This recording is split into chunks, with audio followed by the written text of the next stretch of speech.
Joining us now here in the Situation Room, Egypt's ambassador to the United States, Mohammed توفيق. He was actually appointed by the ousted President Morsi, but you now support this new government in Egypt. Is that correct, Mr. Ambassador? That's correct. All right, I want you to hear what John Kerry, the Secretary of State, said today, in part reacting to a very bloody day in Cairo.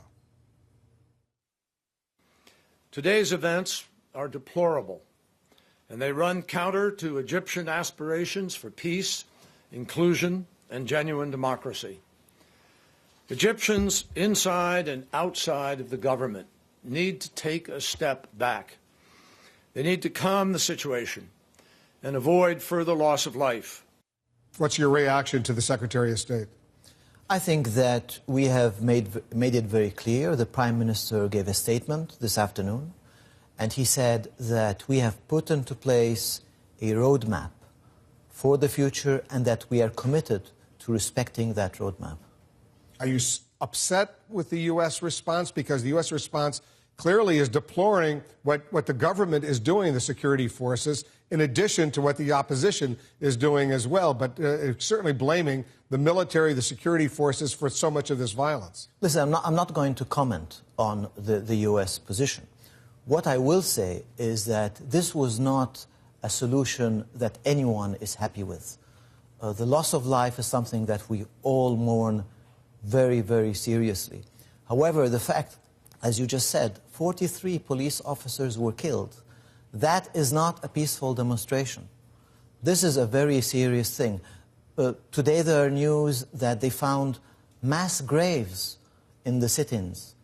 This is something, in the past few days there were reports about people that were abducted and tortured and killed there. By the supporters of Mohammed Morsi? Of course, by the supporters of Mohammed Morsi. And the fact that you have, it is true that the majority of the people in the sit-ins, they were not armed, but you had armed people, well-trained people among them. So in fact, they were using these people as human shields. Where did they get these arms? Well, that's a very good question. And I'm sure we have to find out. So what's your suspicion?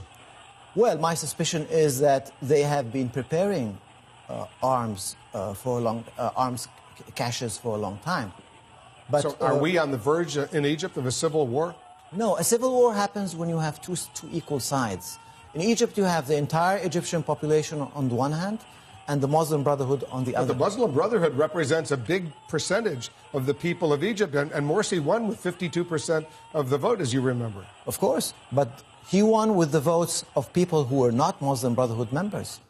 The Muslim Brotherhood is not the majority of Egyptians. And after today, after they have seen the attacks on the churches, 7 churches were torched down. When they have seen the attacks, 21 police stations were attacked by gunmen. The police officers were killed, and after they were killed, their bodies were mutilated. When the people of Egypt have seen this, I don't think they're going to have a lot of support. Mohammed el-Baradei, the former Nobel Peace Prize winner, the former head of the International Atomic Energy Agency, well known to me, well known to you, he was in the government. He opposed Morsi, but he resigned today because he said he can't take it anymore. What's your reaction to that? That's a personal position on his part. I think he can comment on that better than I. What I can say is that the vast majority of Egyptians support the measure that the government took today. It was not certainly what we would have desired, but it became very clear that any alternative to that would have caused even more casualties.